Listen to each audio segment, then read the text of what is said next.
Brasil é o quinto país em homicídios contra a mulher, em um grupo de 83 países, de acordo com o Mapa da Violência 2015.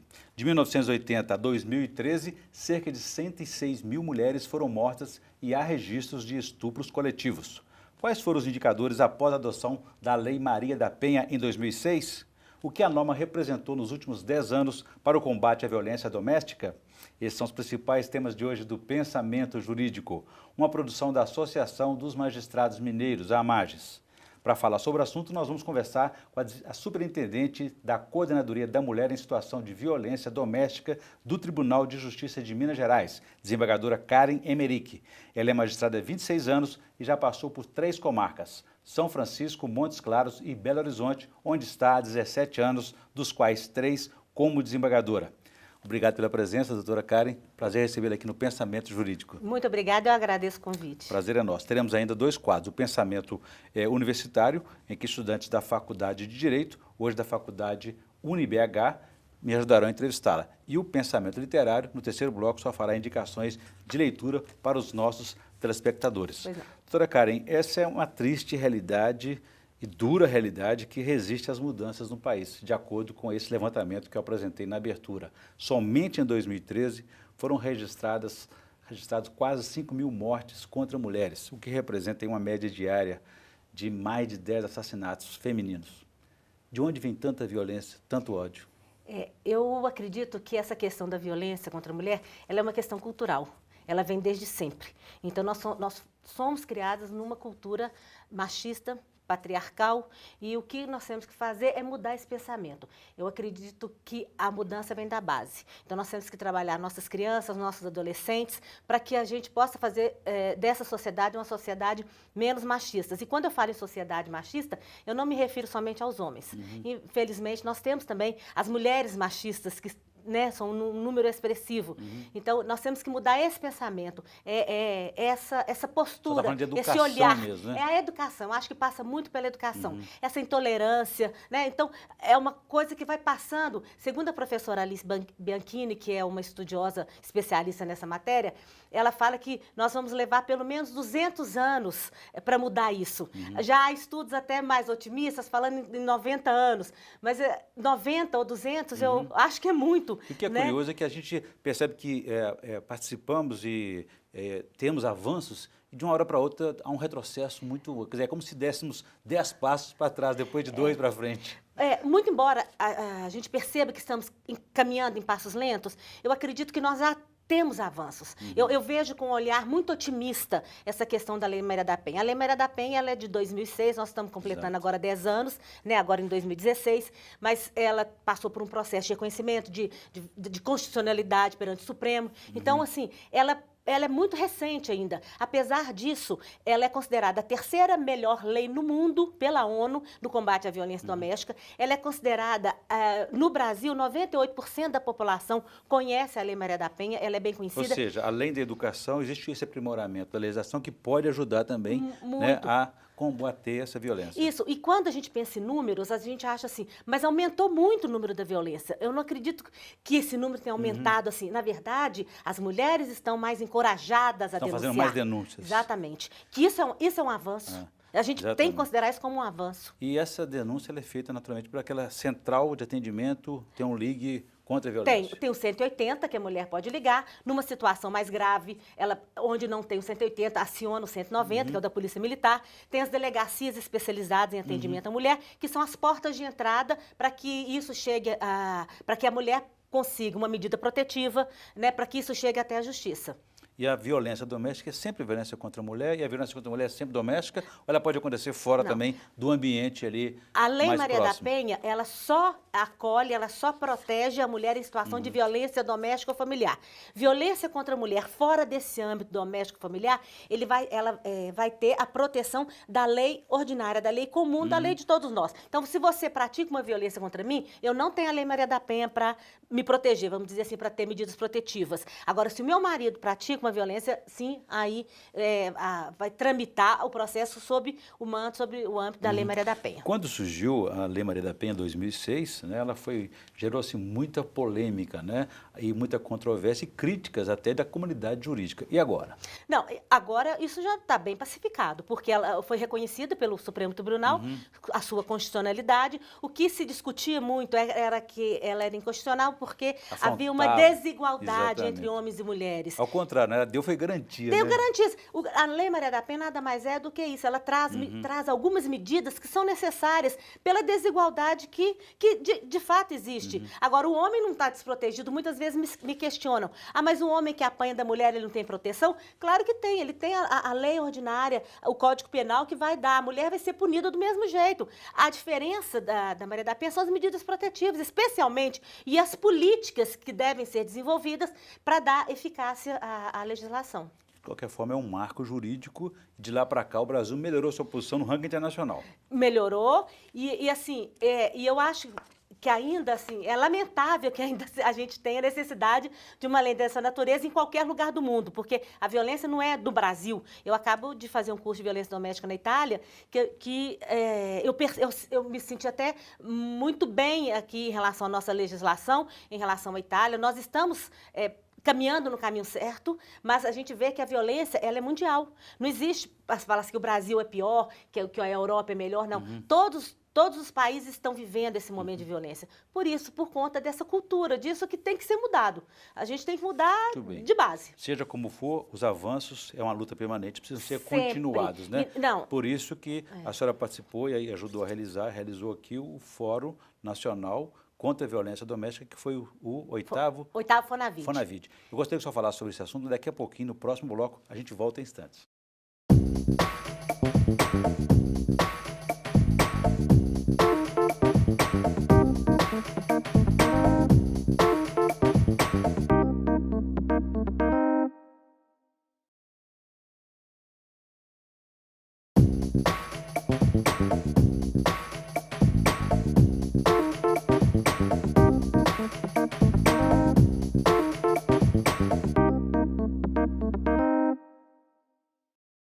Estamos de volta com o Pensamento Jurídico, uma produção da Amages. Participe de nosso programa pelo e-mail pensamento@amages.com.br. Hoje estamos discutindo os 10 anos da Lei Maria da Penha. A nossa entrevistada é a superintendente da Coordenadoria da Mulher em Situação de Violência Doméstica do Tribunal de Justiça de Minas Gerais, desembargadora Karen Emerick. Doutora Karen, deixei para a senhora uma questão no bloco anterior a respeito da realização desse 8º Fórum Nacional de Combate à Violência Doméstica, o Fonavide. Naturalmente, o foco ali deve ter sido esses 10 anos da Lei da Maria da Penha. O que é preciso ajustar e avançar? Como eu falei no primeiro bloco, nós temos a terceira melhor lei do mundo, considerada pela ONU, que é a nossa Lei Maria da Penha. Agora, ela é muito bem escrita, muito bem elaborada. O que falta? Falta o maior investimento nas políticas públicas que a lei prevê. Então, para que tenhamos as delegacias especializadas, para que a mulher seja recebida de uma maneira bem digna nos fóruns do Estado. Nas delegacias, tem esse atendimento especializado. Então, nós precisamos de mais investimentos na sua aplicabilidade. Eu acho que isso é fundamental. Esses foram os resultados do fórum? O fórum, além de abordar essa questão aí, ele também, o tema dele esse ano foi para além da questão jurídica. Então, a Lei Maria da Penha para além da questão jurídica, ou seja, nós não podemos ficar presos só na questão jurídica da Lei Maria da Penha, mas nós temos que pensar em alternativas. Temos que pensar o que fazer para que ela possa, de fato, ter a sua efetividade. E já foi vislumbrado o que pode ser feito?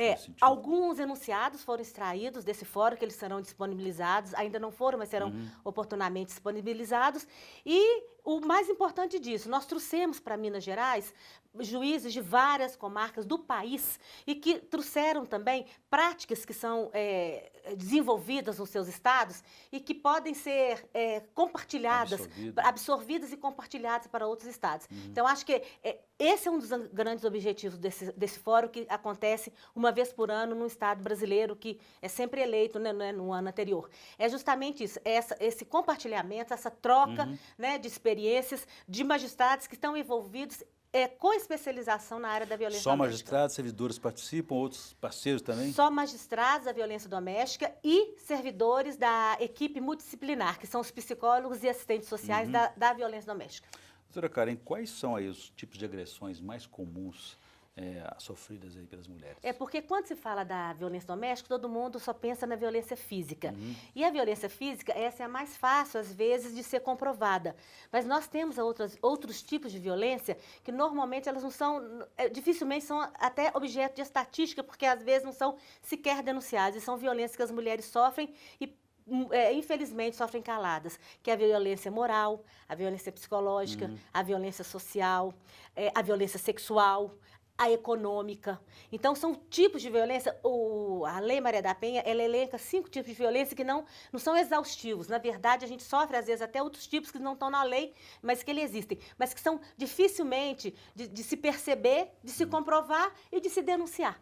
Então, às vezes, eles culminam na violência doméstica ou, pior, no feminicídio. Esses índios, feminicídio seria o assassinato de mulheres nesse contexto, por ser mulher. E esses registros, essas denúncias, só disse que estão até aquém da realidade, em função do quê? Do medo ou da crença de que isso não funciona? Eu acho que isso engloba tudo. Eu acho que a mulher ela tem medo de denunciar, porque o que impede a mulher de denunciar muitas vezes? A questão familiar, né? De perder esse núcleo familiar. Então, acho que o medo é uma coisa.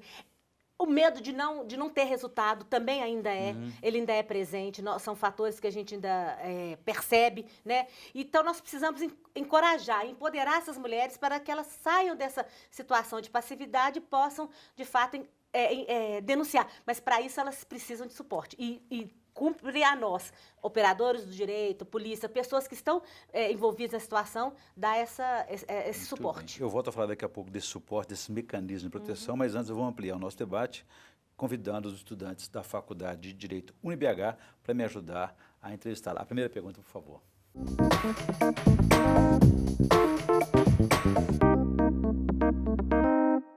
Eu gostaria de saber qual é a situação atual dos abrigos que acolhem as vítimas da violência doméstica na cidade de Belo Horizonte. Oi, Adriana. A porta de entrada hoje numa mulher em situação de violência doméstica é na Casa Bem-vinda, que funciona ali no bairro Santa Teresa. De lá, ela vai ser encaminhada para algum abrigo se houver necessidade. São abrigos, a Casa Bem-vinda é da prefeitura, ela recebe recursos, né, municipais, e elas são encaminhadas para outros acolhimentos. Alguns até a gente nem fornece endereço, que são lugares sigilosos justamente para proteger a mulher, mas que precisam sim, não só desse custeio da prefeitura, mas também do apoio da sociedade. E o que é o mais bacana que a gente percebe é o envolvimento da sociedade nessa questão da violência doméstica. Então, tem essa porta de entrada, mas a mulher também pode buscar isso nas varas de violência que ela vai ser encaminhada. O dispositivo que aciona a polícia em caso de aproximação do agressor à vítima de violência doméstica já foi implementado em Minas Gerais? Como esse dispositivo funciona? Isabela, desde que eu assumi a Coordenadoria da Mulher em situação de violência doméstica aqui em Minas, um dos meus objetivos é trazer um dispositivo eletrônico de combate a essa violência que tenha efeito imediato. Eu fui procurada pela Polícia Civil e nós estamos firmando uma parceria com a doutora Elizabeth, que é delegada geral, para trazer o botão do pânico. Ele já funciona com muita efetividade, muito sucesso em Vitória, no Espírito Santo. Para você ter uma ideia, lá temos 100 botões, 100 mulheres com botões.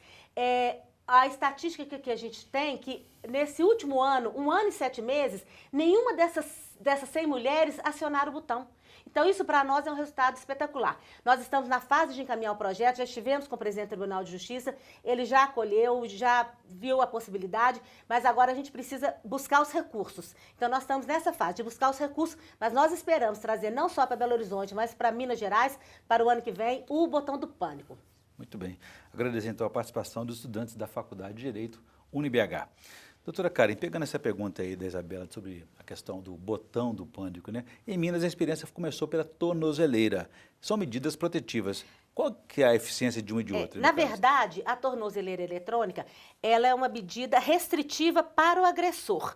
O agressor, a tornozeleira eletrônica nas varas de violência doméstica. É uma medida restritiva, ele coloca e não pode se aproximar.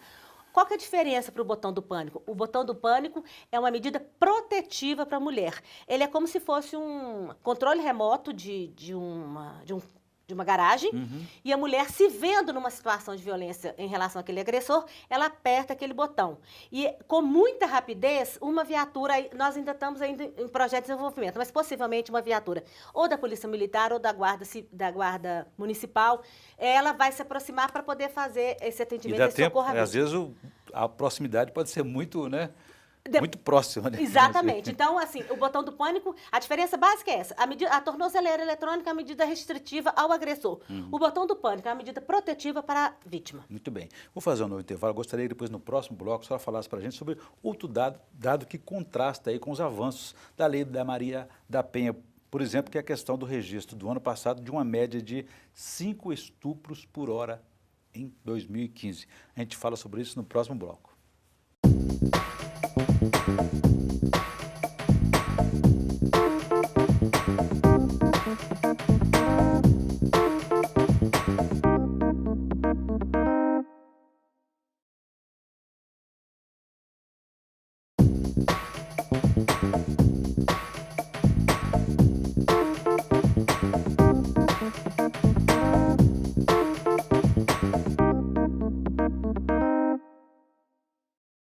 Estamos de volta com o Pensamento Jurídico, uma produção da Amages. Hoje estamos discutindo os avanços aí, os 10 anos da Lei da Maria da Penha, aplicação e implantação no Brasil. Nossa entrevistada é a superintendente da Coordenadoria da Mulher em Situação de Violência Doméstica do Tribunal de Justiça de Minas Gerais, desembargadora Karen Emerick. Doutora Karen, deixei para uma questão no bloco anterior a respeito desse outro dado que contrasta aí com os avanços da Lei da Maria da Penha, que é o registro de estupros. No Brasil, no ano passado, foi uma média de 5 estupros por dia. Foram 45.460 casos durante o ano. Se levarmos em conta a subnotificação, o número deve ser até maior, né? Como é que a senhora avalia esse contraste? Pois é bom deixar claro que a questão do estupro especificamente, embora seja um dos tipos de violência dentro da Lei Maria da Penha, que é a violência sexual, esses dados eles vão para além da Lei Maria da Penha, porque nós estamos falando das mulheres que são estupradas, não necessariamente dentro desse contexto. Mas se observarmos o pano de fundo, ele é o mesmo, tanto na violência doméstica quanto na violência no estupro de uma pessoa que não tem relação, né, familiar com o estuprador. Que é essa questão cultural, dessa questão do homem, né, do estuprador, ter essa noção da mulher como um objeto, como uma pessoa de sua menos importância, que ele pode fazer o que ele quiser porque ele é o senhor da razão. Então, assim, passa muito por aí, né, essa questão do estupro. Infelizmente, nós temos esses dados alarmantes. A senhora falou no bloco passado sobre a questão dos tipos de agressões que a mulher sofre. Agora, o perfil desse agressor, até onde vai a violência doméstica, porque muitas vezes esse agressor está ou dentro de casa ou próximo a ela, na vizinhança. Você fala do estuprador ou qualquer tipo de agressão, né? Qualquer tipo é muito interessante. Nós temos aqui em Minas um grupo que atende homens agressores, que chama Instituto Alban. É um grupo de psicólogos já há muito tempo, são muito especializados, são pessoas maravilhosas. E eles têm um dado muito interessante. O homem agressor, ele é encaminhado para a vara de violência e recebe, então, uma das medidas é ele frequentar esse grupo de psicoterapia de homens agressores por 16 sessões. A psicóloga que atende, ela fala que o agressor, normalmente, ele leva 10 sessões para a ficha cair, para ele entender que ele praticou uma violência. Crime, ele né? não entende, ele fala, mas eu só fiz isso. Ela é minha mulher, eu posso fazer isso. Então, ele leva, no mínimo, 10 sessões para a ficha cair. Depois, ele faz as demais para se responsabilizar do que ele fez. Então, assim, a questão é tão forte, tão cultural, que o que, às vezes, a violência que ele pratica, não necessariamente a física, mas um outro tipo de violência, ele não vê aquilo como violência, ele vê aquilo como extremamente natural. E o tema é tão grave, como você falou, de cultural, né?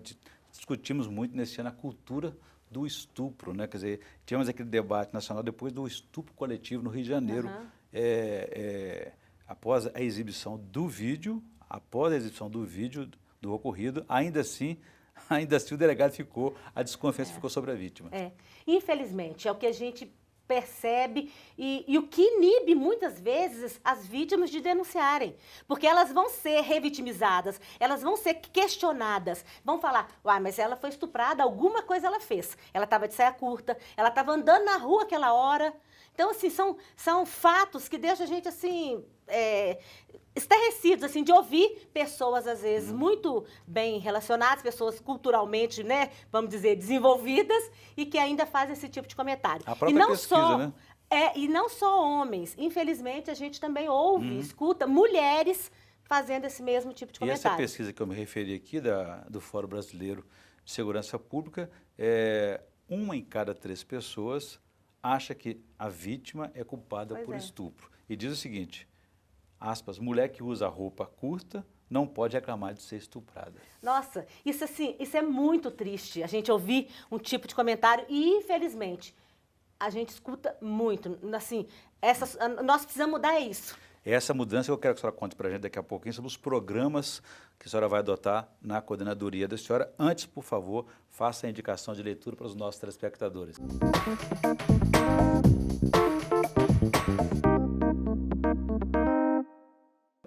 Eu gosto demais do livro da professora Alice Bianchini, que é A Lei Maria da Penha. Eu falo que é meu livro de cabeceira. Ele é extremamente didático, acessível, de uma linguagem ótima.